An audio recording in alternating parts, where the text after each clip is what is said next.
Somewhere, right now, in a city you would recognize, there is almost certainly a team that is not there.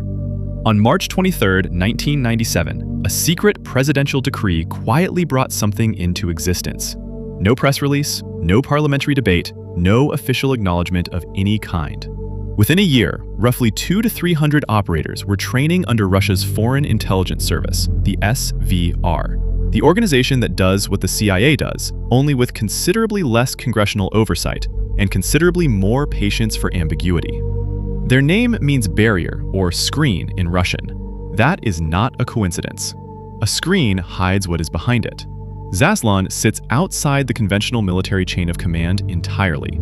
This is the thing that makes it structurally different from Russia's better-known Spetsnaz units, which answer to the GRU, military intelligence.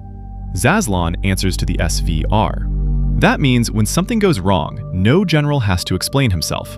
No defense minister gets called before a committee. The mission simply did not happen because the unit officially does not exist. By 2012, according to investigators at the Conflict Intelligence Team and analyst Mark Galeotti, Zaslon operators had been deployed to Damascus. Syria was fracturing.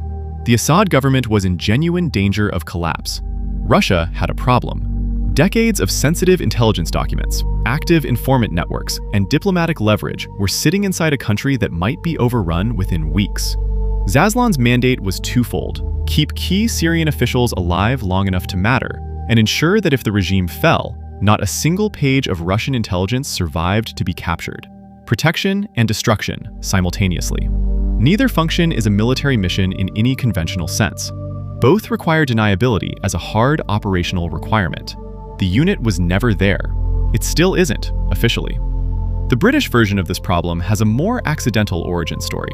In 2011, a small team moved quietly into the Libyan desert near Benghazi, but what happened next is the part nobody expects. The country was mid-revolution. The team carried weapons, communications equipment, and multiple passports.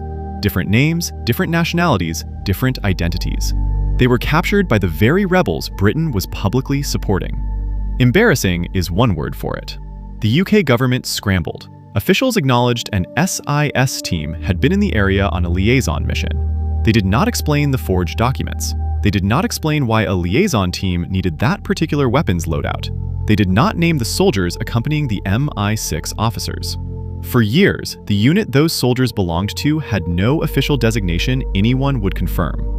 What existed, and had existed since at least the 1990s under the informal name The Increment, was a force drawn from the SAS, the Special Boat Service, and the Special Reconnaissance Regiment, Britain's most selective tier of operators, seconded to MI6 for operations the government could not be seen to conduct.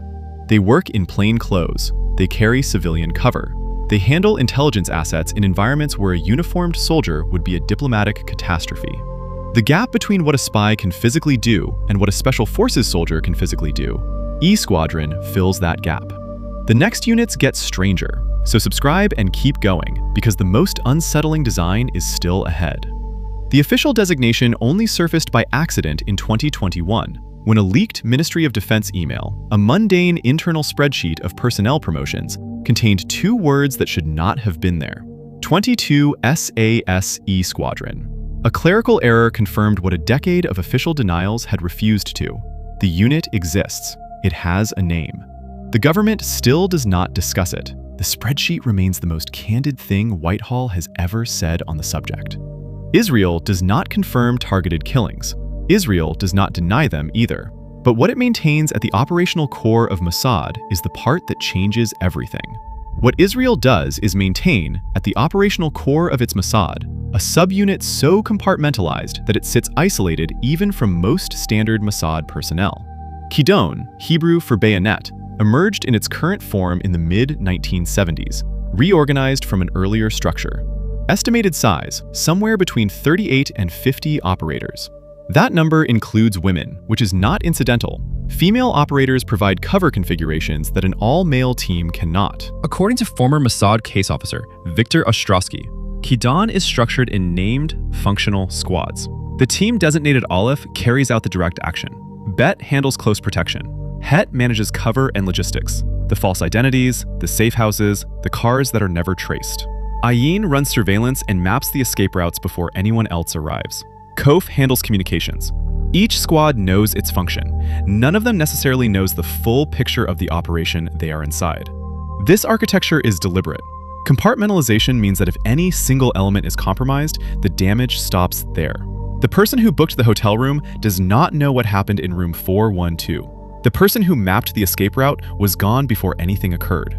Attribution becomes almost structurally impossible, which is exactly the point.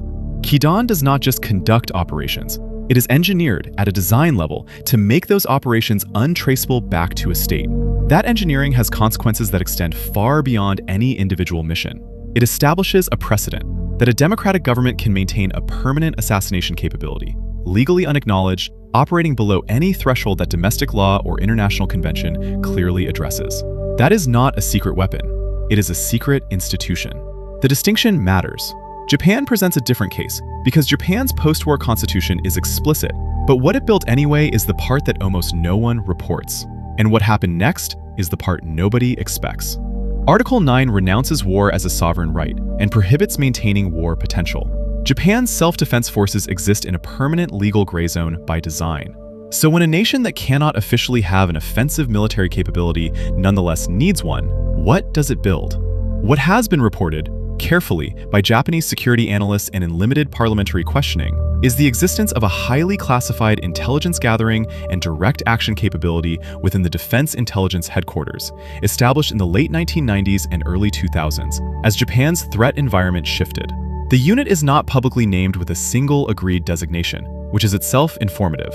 Units that are acknowledged get names. Units that are not acknowledged get referred to obliquely, in budget line items, in personnel transfers that do not quite add up. Japan's constitution forbids the thing, so the thing does not have a name. What analysts have confirmed is that Japan significantly expanded its human intelligence and covert reconnaissance capacity following the 1998 Taepodong missile overflight by North Korea, a moment that made it viscerally clear that Japan had almost no independent intelligence on what was being aimed at it. The response, conducted quietly over the following decade, involved building capabilities that the constitutional framework was never designed to accommodate. The legal architecture did not change. The operational reality did. This is the pattern that appears across every unit in this category. The law says one thing, the threat environment says another. And somewhere in the gap between those two statements, a unit gets stood up, given a budget line no one will explain, and told to get on with it. Perhaps the most instructive thing about all of these units is not what they do, it is why they need to be denied. A conventional special forces unit, the SAS, the SEALs, the Israeli Sayadet Matkal, can be acknowledged because its existence communicates something useful. It signals capability. It deters. Deniable units serve the opposite function. Their power comes entirely from the fact that an adversary cannot be certain whether they were involved or not. Attribution ambiguity is not a side effect, it is the product. Zaslon in Damascus was more useful to Moscow as a unit that might have been there than it would have been as a unit that definitely was. E Squadron's operators carrying multiple passports were more useful to London as people who could not be officially connected to the British state. Kidon's value to Israel is precisely that no court has ever been asked to rule on whether it exists.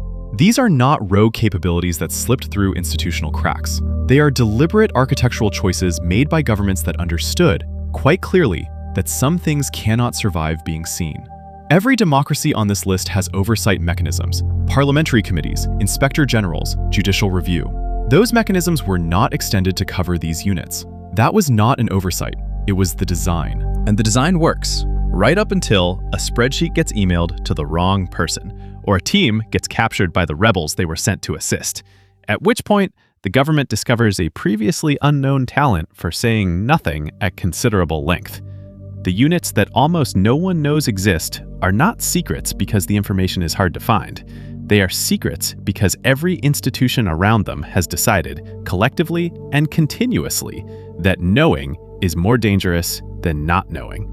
For the governments involved. Sometimes for the operators themselves. And occasionally, uncomfortably, for the rest of us, who live in countries that maintain capabilities no one will describe, governed by rules no one will show us, in service of interests no one will fully name.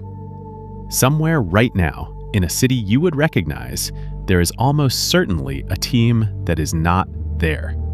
If you would like to see more videos like this, subscribe and drop your next topic idea in the comments.